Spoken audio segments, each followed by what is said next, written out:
আসসালামু আলাইকুম। আমি এখন আছি চুয়াডাঙ্গা রেলওয়ে স্টেশন। বাংলাদেশের দক্ষিণ পশ্চিম অঞ্চলের একটি গুরুত্বপূর্ণ জেলা চুয়াডাঙ্গা। আর এই জেলার ইতিহাসের সঙ্গে জড়িয়ে আছে একটি ঐতিহাসিক নাম চুয়াডাঙ্গা রেল স্টেশন। আজকে আমরা জানব এই রেল স্টেশনের ইতিহাস, গুরুত্ব এবং বর্তমান অবস্থা। 1862 সালে ব্রিটিশ শাসনামলে পূর্ব ভারত রেল কোম্পানি চুয়াডাঙ্গা দিয়ে প্রথম রেলপথ স্থাপন করে। এটি ছিল তৎকালীন ভারতীয় উপমহাদেশের অন্যতম প্রাচীন রেল লাইন।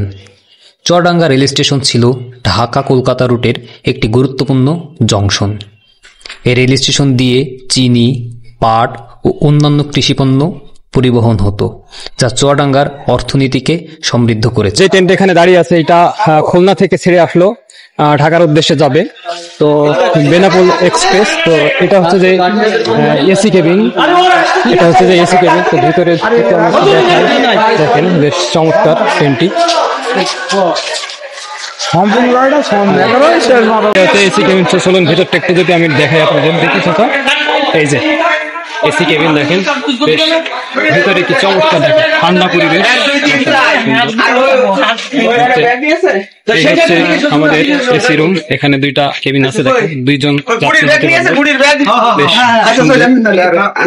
এখনই ট্রেনটি চলে যাবে ঢাকার উদ্দেশ্যে। আমি যেহেতু নেই বললাম, এখন ট্রেনটি ছেড়ে চলে যাবে ঢাকার উদ্দেশ্যে। বর্তমানে চুয়াডাঙ্গা রেল স্টেশন দক্ষিণ পশ্চিম অঞ্চলের একটি গুরুত্বপূর্ণ যাত্রীবাহী ও মালবাহী ট্রেন চলাচলের কেন্দ্র। এখানে একাধিক আন্তনগর ট্রেন যেমন সুন্দরবন এক্সপ্রেস, চিত্রা এক্সপ্রেস ও রূপসা এক্সপ্রেস যাত্রাবিরতি করে। প্রতিদিন হাজারো যাত্রী এই স্টেশন ব্যবহার করে বিভিন্ন জেলায় যাতায়াত করেন। আধুনিক সুবিধার মধ্যে রয়েছে computerise ticketing system, waiting room, নিরাপত্তা ক্যামেরা ও স্টেশন মাস্টারের কার্যক্রম।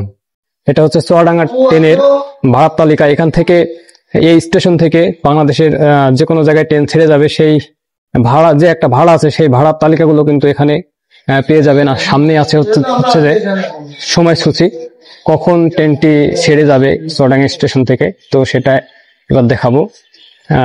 এই যে এখানে আর একটা বোর্ড দেখতে পাচ্ছি, এখানে ট্রেনের সময় সূচি দেওয়া আছে। চুয়াডাঙ্গা থেকে কোন কোন ট্রেন কোন কোন সময় ছেড়ে যাবে সেইটা কিন্তু এখানে দেওয়া আছে, আপনারা দেখে নেবেন এখান থেকে। স্থানীয়রা মনে করেন চুয়াডাঙ্গা রেল স্টেশন আরও আধুনিকীকরণ করলে এটি দক্ষিণ পশ্চিম অঞ্চলের জন্য একটি বড় যোগাযোগ কেন্দ্র হয়ে উঠবে। তাছাড়া নতুন প্রজন্মের জন্য এই স্টেশন হতে পারে ইতিহাস জানার একটি জীবন্ত স্থান। চুয়াডাঙ্গা রেল স্টেশন কেবল একটি যাতায়াতের কেন্দ্র নয়, এটি ইতিহাস, ঐতিহ্য এবং সম্ভাবনার প্রতীক। আমরা চাই এই স্টেশন আরও আধুনিক হোক, আর মানুষের যাত্রা হোক আরও নিরাপদ ও আরামদায়ক। আজকে এখানে শেষ করলাম। দেখা হচ্ছে পরবর্তী ভিডিওতে। ভালো থাকবেন, সুস্থ থাকবেন।